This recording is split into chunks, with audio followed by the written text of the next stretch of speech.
I'd always had a yearning to better understand some of the stories. I would hear glimpses in my interactions, but never the full picture. And I lost both of my grandfathers when I was the age of 10. And I had always felt this sense of regret for that I hadn't had the foresight to ask them about their life stories. I loved what Arielle wrote. I have to tell you, I loved it because it was a call in Teen Vogue, right? Who in Teen Vogue is reading about Social Security? In Teen Vogue, here's an op-ed that says, hey, Social Security is not your grandparents' problem. It is yours.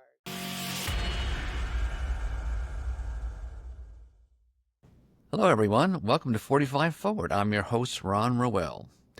Now, when we look at trends today, we often try to separate things into generations. Greatest generation, baby boomers, Gen X, millennials, and so on.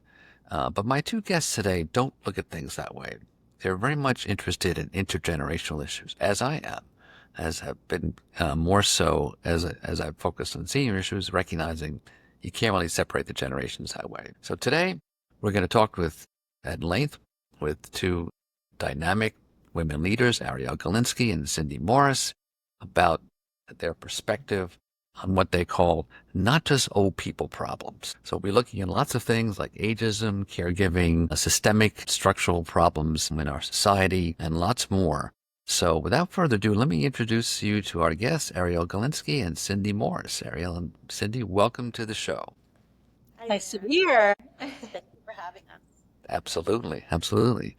So we have a lot to talk about, but as with many of my guests, I always find my guests themselves interesting. And even if you're not 45 yet, Arielle, I'm interested in, you've already had a dynamic journey, and Cindy as well. I know Cindy quite well.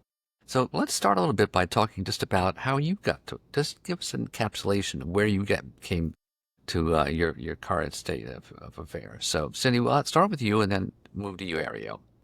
Sure. So, I'm barely 45 forward. I'm 47. So let me Yay, start all there right. by saying I count, but I'm sort of just counting. And I think that that's part of the story for me is that I spent a career working in nonprofits, working on Mm-hmm. capacity building for them, and had the privilege to do that for an aging organization that served the people who serve older adults. So just to be clear, it was with an association that serves the Mm-hmm. organizations that serve older adults. And I found out in that process that a lot of the work that I had been doing in gender equity, a lot of the Mm-hmm. work that I had been doing about immigrant rights, activating and building community supports was in fact all work in aging. As I Mm-hmm. continued to learn that, what I really found out was that we are segmenting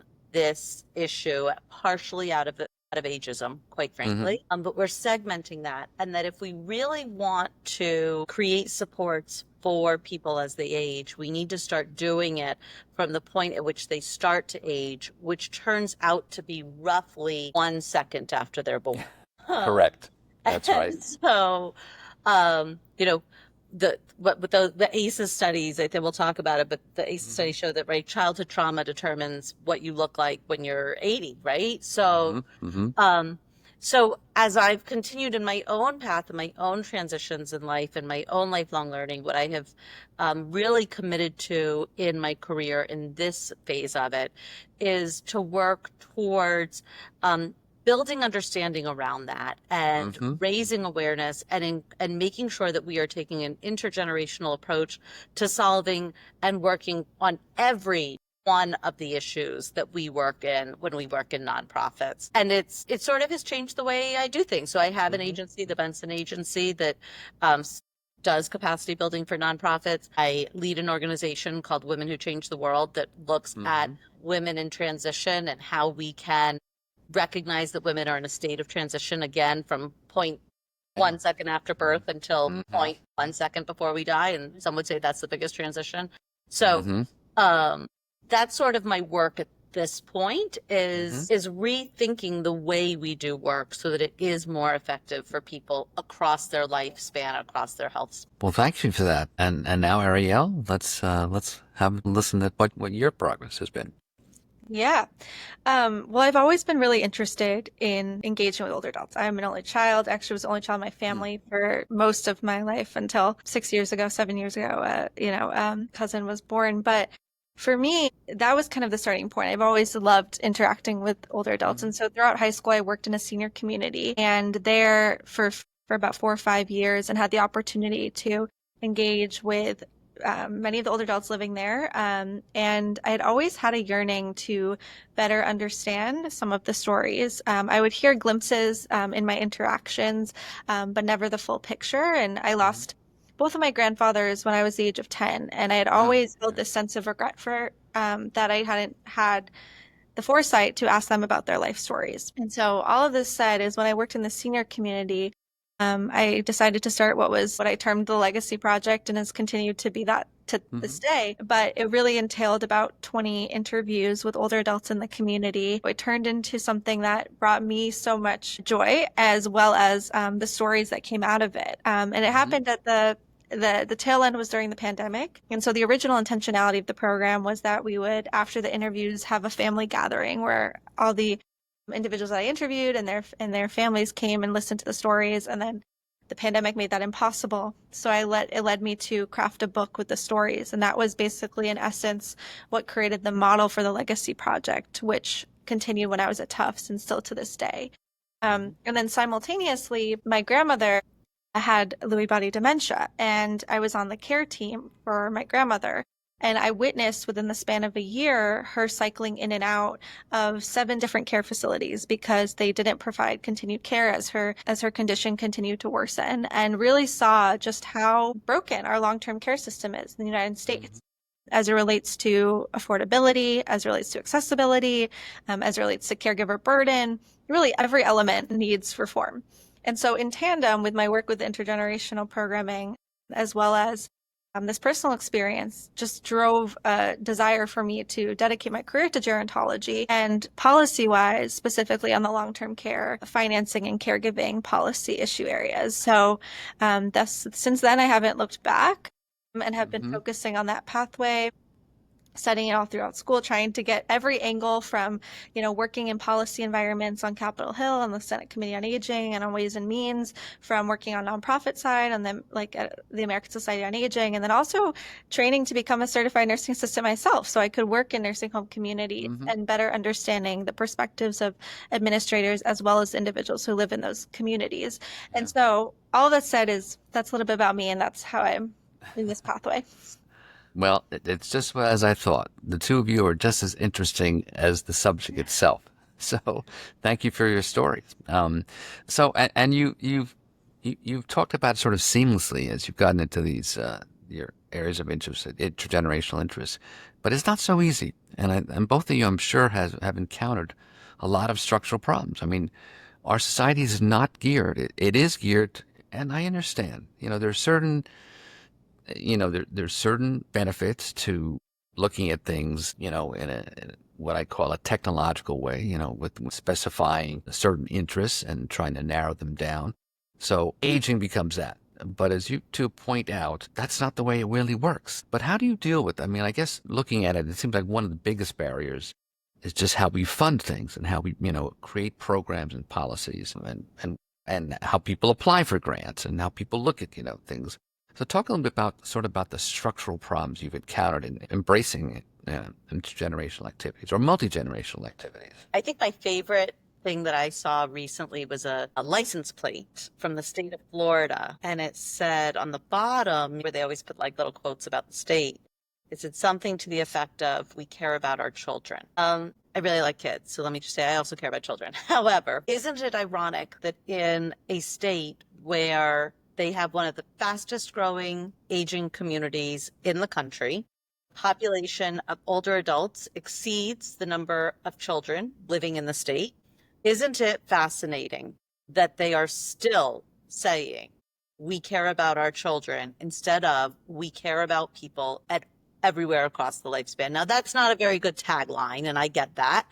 But when we talk about, right, at the very core of this, there is a systemic ageism to how we talk about what people need. That gets coupled then because we internalize that, right?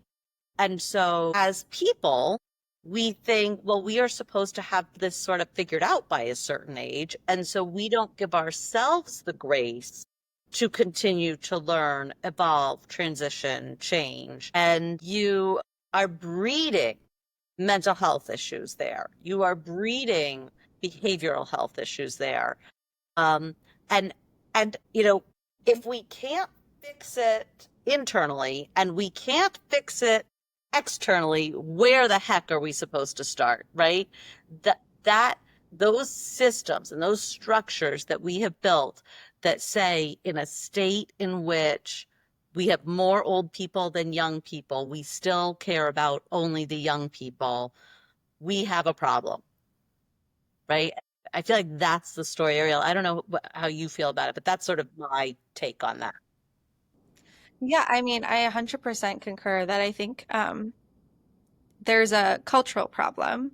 And I think there's barriers of funding and data collection and whatnot that I can speak to as well. But I do agree with you. I see a lot in my work with the Legacy Project. There's a lot, especially for at the start of the project, before olders and youngers kind of come in to partake, is this hesitancy, right? Because for so long, there's these strong generational tensions that really exist amongst older younger adults, and I think it's so perpetuated so strongly by a lot of the ageist rhetoric that we see in the media that's just kind of accepted as norm. And so it creates this wedge. And then the real fears, right, amongst younger adults of, we're kind of left with all of these issues. And there's this false sense of blame to older adults, right? Like Social Security is not going to be there for us. Well, who's to blame? Climate change is worsened. Well, who's to blame, right? So I think there's a lot of that. There's an intergenerational kind of conflict that exists. And that's why I think intergenerational programs are so important, because it can really cross divides, right? Like there's so much that both olders and youngers can learn from one another, but especially from young people, right? If I want to change XYZ issue, well, let me talk to someone who's already worked on these issues for so long. And how can we work collectively, pairing my new ideas with what they've done before and kind of practices that they've seen work and not work? So I agree with you there. I think that's a real cultural change that's going to be hard to overcome. And it's a barrier to intergenerational programming being effective and being scalable. I will say, I also think that there's like funding issues and data collection issues that make it so challenging. There's no standardized national way in which intergenerational programs are measured. And in part, that's by design, right? Because a lot of the programs focus on unique populations that have their own unique needs, but it would be nice if that there was some type of standard metric that every intergenerational program was asking their participants, because then we would be able to cultivate a national data collection that would really demonstrate to lawmakers, to individuals in Congress, state legislators, that there is a need to invest heavily in these types of programs as a way to address just so much of the polarization and social isolation issues that we are facing in today's society. And so I think that is a problem. It's a hard thing because so many intergenerational programs are grassroots. So how do you cultivate a national conversation on that? And then I will say, I mean, that just compounds with the funding piece. There's one foundation, Eisner, that basically provides grants solely to intergenerational programming. There's no other grant making organizations that solely do that. And so where are intergenerational programs getting their funding? And oftentimes what it means is you're pitching to funders, grant making organizations that actually have different focus areas. And so you're kind of changing your focus as a result of that. And it almost hinders you from doing everyday operations of really connecting generations at its core.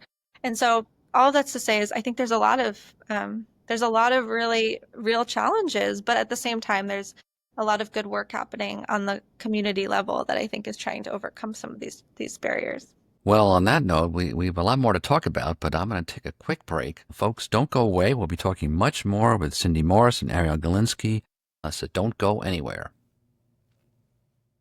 Are you caring for an aging loved one? It can feel overwhelming, but you don't have to do it alone.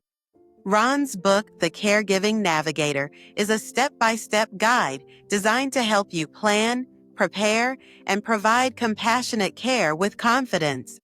From organizing family conversations to navigating long-term care and finding support for yourself, the caregiver, it's all here.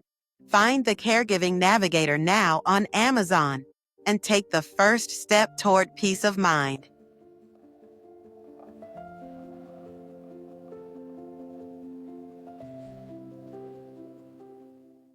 So welcome back to 45 Forward, folks, where my mission is to make your second half of life even better than the first. We're talking today with Cindy Morris and Arielle Galinsky about intergenerational issues, policies and practices, and cultural issues. So before the break, we were talking about some of these cultural barriers, not just in terms of policy and the way we fund things. And one of the things I've noted is that, as you pointed out, Cindy, Florida, they're more older put people there than younger people, and Florida really is just a little ahead of the nation as a whole, right? I think it's something like around by 2034, around that, the same time that the Social Security trust funds may become insolvent. The number of people over 65 will, in fact, exceed the number of people under 18. So Florida is just a little ahead of the nation as a whole. And it is an issue, for us in New York here. I've been working as Cindy with AARP, and one of the things they note is that whenever there are issues about getting funding for programs for older residents, they're always faced with well, if we do that, where do we cut, elsewhere? And to your point, Cindy, no one ever says about giving aid for children, well, where do we cut to give aid to children, So there's this real lack of recognition of the spectrum of life. We talk about the spectrum and we think of autism, but it's a spectrum of lots of different things in life. To talk about how things have changed, and to date myself a little bit, when I was in college, what was the saying of all of us in the student revolution? Never trust anyone over 30. Okay, well, that's a little outdated. I mean, yeah. When you talk about ageism, I think we implicitly know it's everywhere and it's endemic. But let's talk about some specific examples. And one of the issues that actually connected me to Arielle and Cindy is the issue of Social Security. Something that people think about in terms of, or especially younger people. Arielle, you wrote a very dynamic essay, a very incisive essay about why younger people should care about Social Security. So let's talk about this issue as an example of why intergenerational collaboration is important. So either one of you start. Cindy, we'll start with you and then go back to Arielle. Sure. So I'm going to use myself as the example, and I think that's an easy way to do this. I had my first son, and I decided to take a little bit of time off to care for him. I took 1 year to be a mom. It has taken me 12 years. It took me 12 years to recover the loss in Social Security from that 1 year that I took to care for him, that my spouse did not take, right? The impact of Social Security is not understood by most people when they are young, and so they don't make decisions around it. However, most people living on Social Security are dependent on Social Security. For many of them, it is their only source of income. We make decisions in our teens, 20s, 30s, and 40s that impact what we will earn as our Social Security for the rest of our lives, starting in our 60s or 70s, depending on when we're going to get access, right? If we do not understand how Social Security comes to us, we can't make smart choices. Don't understand that. Again, when we are 20, when we are 30, we are going to make choices that have very long-term impacts on ourselves. Compound this, right? I'm an upper middle class, white, educated woman, right? Now, compound this by somebody who is not any of those things. And we have to recognize that there are even bigger considerations that need to happen on that education front. If you want to take a whole nother level to think about this as women. We carry the burden and the privilege of caregiving for the most part. And that means that systemically we will earn less Social Security than our male counterparts. Add that to the fact that we earn less in the workplace, it just keeps adding up, right? The issues with understanding how Social Security impacts us, it just keeps getting layered upon layered upon layered. And so I loved what Arielle wrote. I have to tell you, I loved it because it was a call in Teen Vogue, right? Who in Teen Vogue is reading about Social Security? In Teen Vogue, here's an op-ed that says, hey, Social Security is not your grandparents' problem. It is yours. And let's talk about this. And let's begin to understand those impacts. And I just think, right, we as women are often told we don't talk about money. We don't educate ourselves about money. We don't talk about it with our cohorts. We don't talk about it with our friends. We don't talk about it at the workplace. And we sure as heck should not ask for more of it in the workplace because that's not our place, right? And so we are in a system in which, because don't talk about money, we don't talk about Social Security, and we are shooting ourselves in the foot in the long run. And so I sort of love having an intergenerational conversation about this because Arielle, your generation of women are talking about things that my generation didn't talk about. Yeah. Arielle, so let's talk about it. So I'm just curious, when you proposed that piece to Teen Vogue, or did they suggest it? I mean, what was people's reaction to it? Yeah, I mean, in large part, it was an outlet for me to communicate how I felt during, the start of this presidential administration and seeing the news of this was even before anything about this federal bill that just passed. This was back in I wrote it back in April timeframe. And it was a response of ACL is potentially getting eliminated or dismantled and spread across all these different agencies, which in effect is taking away the people who are concentrating on this work, right? We are seeing in real time that the priorities for aging populations are not being, are not front and center. In fact, we are taking away so many of the programs and the people that are working on these issues, right? The White House Conference on Aging was supposed to be this year.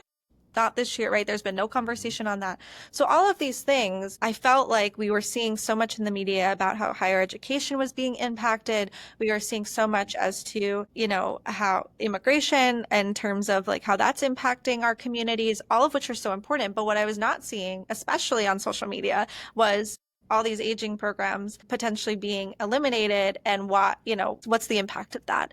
And so having conversations with a lot of my peers at school, this was not top of mind for anybody, nor did they have any idea what ACL did. For me, it was a response, but it was also a way to communicate that this is something that you should always care about, but like especially in this moment to fight back for these changes, right? Aging, always believed this. Aging policy, aging reform should not be solely with older adults in the room. It should be an intergenerational conversation because everyone has a stake in this. Everyone, first of all, is aging, but youth are already impacted by, the broken systems that we have. Youth caregivers, there's millions of youth caregivers as we've discussed, and they're already being implicated by the fact that there's not more caregiving supports and the lack of funding, right? And so all of these reasons were kind of drove me to communicate in this article. And I will say I got a very positive response. A lot of, of my peers, my colleagues across age spans read it and were ignited to at least learn more about it, which in large part, Cindy, to your point, it's about public education. Most people don't know that Medicare doesn't cover long-term care. Most people don't know that they would have to spend down their assets to receive Medicaid LTSS, right? Most people don't know how reliant they would be on Social Security. I worked for a few senators' offices in my home district in Massachusetts, and the amount of people that would call if their Social Security was a day late because they were reliant on those paychecks. Like, it is a critical lifeline. And for younger people to be aware and have the cognizance of that is so critical. So all of this to say is it's a growing part of my desire to get more younger people into the spaces of aging policy because I think our perspective is important to also get young people to care about this and be educated about the issues of caregiving and Social Security and long-term care because we will be implicated. If we aren't already, we'll be implicated in the near future. You already are implicated, affected by it. as you point out, Cindy, that Social Security is, a good portion of a lot of the financial security to the extent that we have it of older people. And when you start cutting that or impacting that, guess who has to pick up the mantle or, the shortfall? It's the younger generation and specifically their kids often. I remember, having a conversation when I was with some people from ARP. We were on a college campus talking about Social Security, and there was a table there, and we were tabling, and people were sort of walking by, and then we engaged in conversations, and we said this specifically, said, like, what happens if your parents' Social Security is cut? Who do you think is going to pick up the pieces? And they kind of looked at us like, oh yeah. I know my sons are 19 and 16, and when my older son about 3 years ago, he and I were on a solo mom kid trip, and we were walking through an airport, and he very insightfully, he said, "What do you think the biggest issue is in the world?" Right? Like, 16-year-old asked me this question, and I said, caregiving. And obviously he was expecting us to say something about climate change, hunger, war, genocide. Like, we can go down the list, right? And I said, if we do not create solid plans to provide caregiver supports, that is what creates a space to limit people's ability to rise up past any of those other issues. If we do not have Social Security, if we do not have strong Medicaid and SNAP supports, if we do not have like these cuts that we are seeing right now, that will immediately impact the generation below to stand up and have to care for their parents, grandparents, aunts, uncles, etc. When they have to do that, what does that mean? It means they can't afford to, one, broaden their own careers and grow professionally because they are having to spend time taking care of other people. And two, it means that they are going to have to give up the money that they would be able to use to do things like buy the home for themselves one day, care for their own children, save up for college for their own children. Though it just gets over and over again. I have a young person who lived with me for quite some time. He couldn't go to college because his responsibility when he wasn't living with me was to pay rent for his mother. Right? That carries through over and over again. And it is, to me, the crisis of caregiving is so real. And because people don't know they're caregiving, they don't know the word, they don't recognize themselves as caregivers, they don't understand the implications of that on themselves long term. But I think we need to accept that it's a crisis. It's internalized as such an individual problem in the United States. By no means do people think, right, there's 50 million plus caregivers. This is obviously a massive issue, and yet very few people see it as a collaborative community effort. It's often seen as, I have to deal with this on my own, and that I think contributes largely to why there's so little supports or conversation on it. Doesn't that just get to the very loneliness of caregiving? That's an interesting point. Yeah. And there's no question that the burden is largely on women, younger or older. Nevertheless, from my perspective, it's part of a structural problem. So we don't, and to your conversations earlier, Arielle, we just don't value certain things as cultural values. So caregiving is not really valued. It's sort of like, well, it's really, okay, you got to do it. But I remember, when I had to take a break in my career because my wife and I had twin sons and we were both older and like there weren't grandparents in the picture really. So I said, well, I've got to take parental leave, and people were like, you're going to take parental leave? I was like, yeah, what do you think? My wife is going to take care of twins by herself? No, but there were consequences to that. Very subtle, implicit, not basically voiced, but like Ron has made a decision that will impact his career, that he's not quite as serious as he should be about advancement. So it was subtle. It was not that significant, but it was significant. And so it goes to this point which I'd like to talk about. We need to take another quick break. But when we come back with the break, I'd like to talk to you folks a little bit more broadly about caregiving, because this is a big issue. I agree with you, Cindy. It is a crisis. We use that word, sort of casually, but it's in fact the case. So folks, we have much more to talk about in the next segment with Arielle and Cindy, so don't go anywhere. We'll be right back. Do you like what you're hearing? Well, we've got plenty more where that came from. Head over to 45forward.org, where you'll find a full archive of over 200 episodes of the 45 Forward podcast, all hosted by Ron. Each week, Ron talks with fascinating guests, experts, advocates, and everyday folks, sharing insights and stories to help you live a better, fuller life. In your second half, we cover everything from health and caregiving to careers, relationships, and finding purpose. Whatever helps you move forward with clarity and confidence. That's 45forward.org. Check it out and keep moving forward. 45 Forward.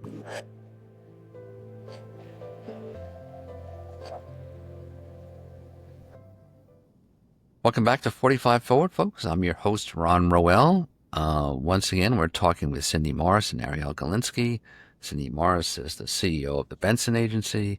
Arielle is a student, graduate student, candidate, right, for master's student at Harvard Kennedy School.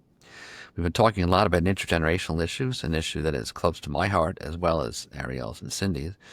We were talking before the break about caregiving, and I want to broaden about that because I think that a lot of these issues around intergenerational policies and practices deal with the fact that we don't really know how to care for each other as a society. We kind of take it for granted. It becomes, a family issue, family responsibility, as if we're all kind of atomized marbles rolling around and together without any connection, even though we throw around phrases like it takes a village. It does. So talk about, from your perspectives, folks, about caregiving. You're younger, Arielle, but you're, as you know, quite familiar with this already. You talk about young caregivers, which I think we take for granted. But I think now a third of family caregivers are millennials. So we usually think about people more in their 50s and 50s taking care of their parents in their 60s and 70s and 80s. Although now, as Cindy knows quite well, we have sandwich generations, right? We have, people in the middle taking care of older parents and younger kids. And then we have people who are older in their 60s and 70s taking care of people in their 90s. So it's what I call a club sandwich. So let's talk about, what are some of the thoughts you have about solutions to this? And we'll sort of go from caregiving broadly, and then also, as you mentioned, Arielle, long-term care issues, that are specifically problems. So let me start with you this time, Arielle, and then go back to Cindy.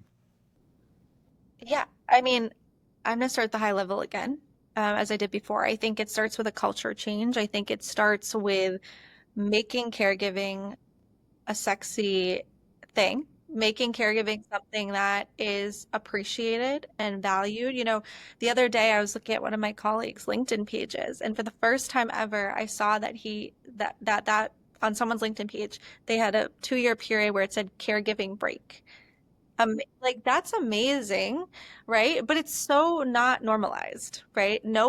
Everyone feels like they have to do caregiving on top of being, employed, being in school, whatever it might be, but it's not something that's glamorized enough for you to want to put on your LinkedIn page. And so I thought that was really, really impressive. And something that we just need to make more the norm, right? So many people are caregivers.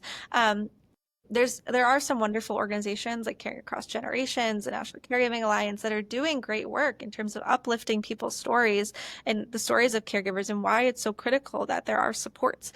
But there's more work to be done. We need non-traditional voices to speak about this, right? People who aren't in the health policy space, people who are reaching mass audiences.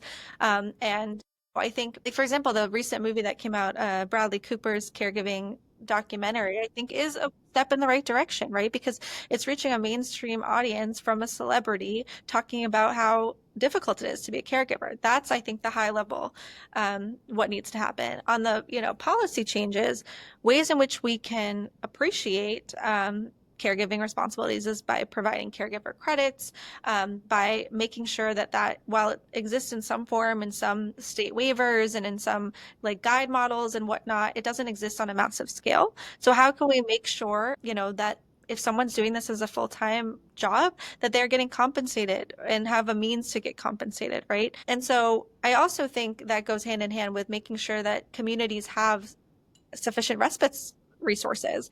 I'm finishing up a paper right now. I did focusing on caregiving with a professor at Tufts, and a lot of this is focused on what is the missing resources that exist for caregivers right now in the United States and specifically in Massachusetts, which is our focus area. And a lot of people don't feel like they have community. And even if that exists on an online basis, there's 22 million older Americans that don't have broadband access to be able to reach those internet communities. And if they don't have respite care, then they can't go to senior centers to find in-person support. So how can we better reach these caregivers so they don't feel as isolated? And I think that's on a more personal level what needs to happen on a state and city and local level. Yeah. I'll throw in the plug also for Hilarity for Charity. Their website, wearehfc.org, offers a ton of resources for caregivers. And it's really one of the things that I think that we don't necessarily really talk about deeply enough in there is the professionalization of caregiving as a career, right? That, not only are we billing it as a low-paying job, right? What we're seeing right now with what is happening to immigrants in our country, we are losing an entire workforce. I saw recently a message from Honor, who acquired Home Instead, that they are losing a large number of employees due to TPS, pulling back work permits for people. And so we are systemically, as a country right now, not dealing with the fact that we have a shortage of professional caregivers. We are not building it as a career. We are limiting it to a low-paying job, and we are removing the rights for people who had those jobs to take those jobs and continue to work in those jobs. These are systems that are building upon the crisis that we are talking about here. And if we don't respond, if we don't start to build out solutions for that, if we don't start to provide funding from governments to senior living and care centers to professionalize their staff, we're going to lose that staff. Over and over again, we're going to lose that staff. And it takes a lot of training to be a good paid caregiver. It takes a lot of training to be a family caregiver. You're lucky if you get any, but it takes a lot of training to be a paid caregiver. And so we invest in the training and then we have the turnover. I think I read recently that 60% of nurses leave the profession within 2 years largely because of the environment that it is in working in that space. Well, what does that mean? It means that that is people who have gone through years of schooling, taken an exam, passed the exam, and it is still worth it to them to leave the industry because of the environment that they are being forced to work in. Imagine what that means for a caregiver who doesn't even have access to the education that nurse went through. We're just not solving. I just wanted to add, Cindy, some of what you brought up percolated some additional thoughts for me. I think there's absolutely, in terms of paid caregiving, right? Something I'm deeply concerned about right now in the current administration is impact on immigration and the fact that 28% of the American direct care workforce is made up of immigrants. And whether it's, individuals really not being able to go to work or just the fear of, the fact that I think the Trump administration repealed the sensitive location, so individuals no longer are safe within healthcare settings. I'm deeply concerned that those sentiments will cause a dip in the caregiving workforce, and that is not being paired with domestic solutions to fill those roles.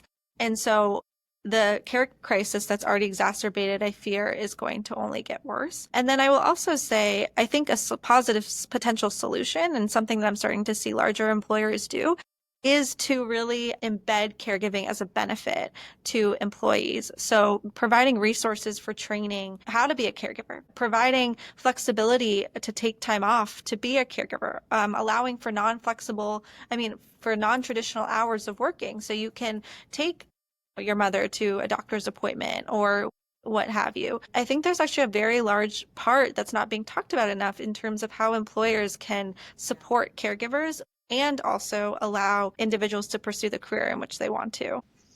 And I think in terms of these caregiving benefits or credits, again, sort of broadening the spectrum, saying, listen, these can be used for child care or elder care, because you could be affected by either one of them. So having that flexibility to use it, for wherever you are in, life spectrum is important.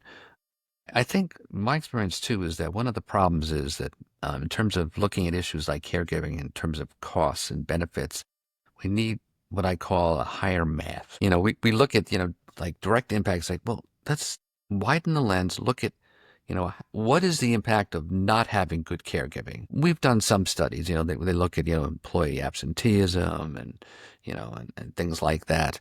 But being able to look at the societal benefit of having good support systems for overall productivity, overall welfare, and the ability to pursue happiness, requires a support system beyond voting. It's not just about that. So, I wanted to just shift a little bit because I think one of the things that you folks are bringing out is kind of the importance of the personal stories that come about. So I wanted to talk a little bit more about, first of all, the legacy project that you've been doing, Arielle, and then shift over to Cindy. I've got some other questions for you about stories. But so I'm sorry, we'll take another very quick break, but don't go anywhere, folks. We'll be talking much more. We have a lot more to get to with Arielle and Cindy, so don't go away. Caring for a loved one can feel overwhelming. That's why we created caregivingnav.com, your personal guide through the complex world of caregiving. It's a free interactive website built around the Caregiving Navigator book, with tools designed to make your journey easier. Whether you're planning ahead, managing care right now, or navigating a crisis, you'll find step-by-step advice, trusted resources, and over a dozen downloadable checklists, from legal planning to home safety, from medical decisions to emotional support. It's all here, all in one place. Just visit caregivingnav.com because you're not alone on this path, and the help you need is just a click away.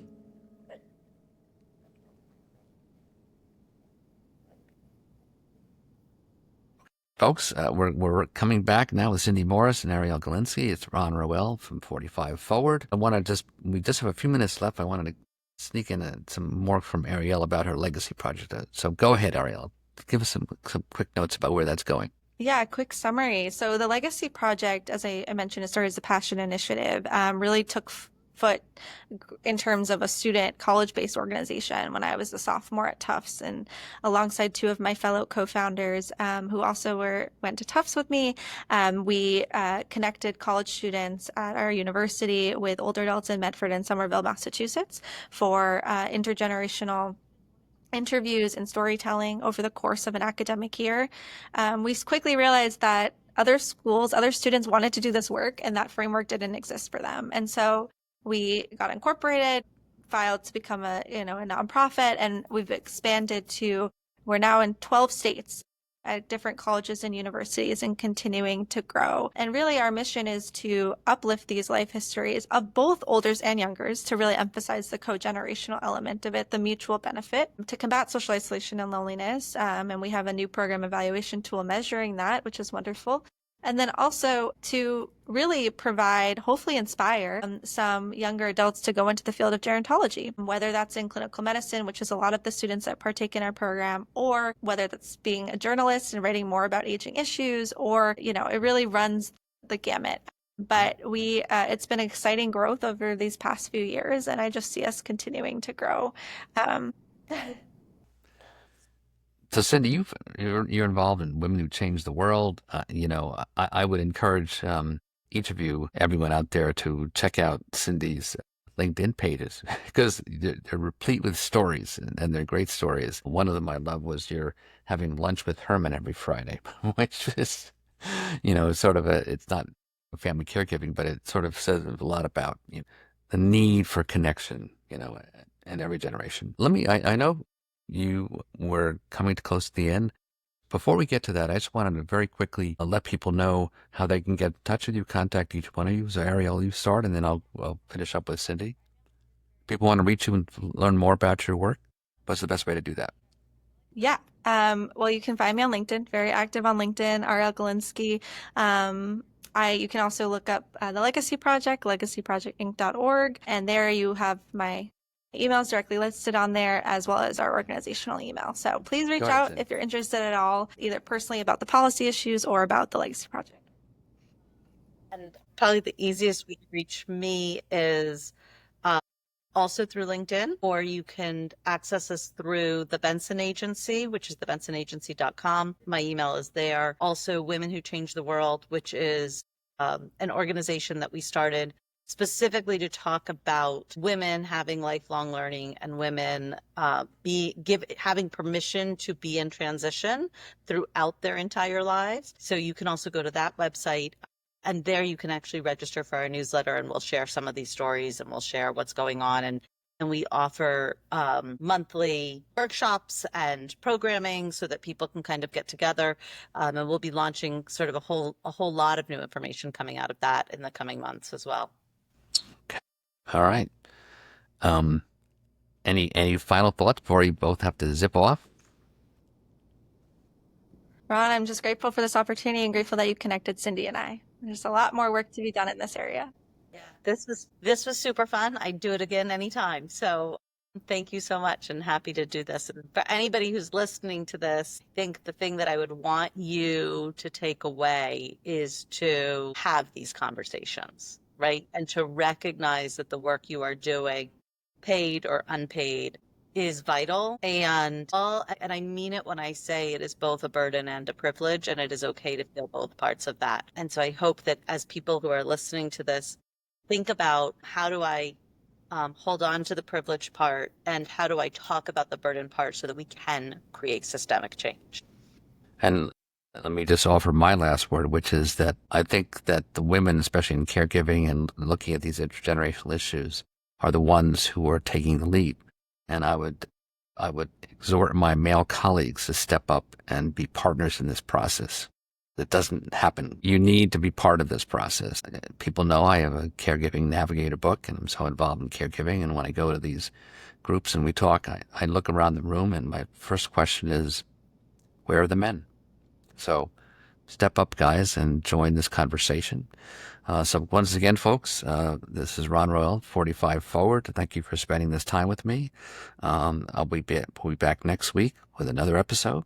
So until then, keep moving forward, 45 Forward.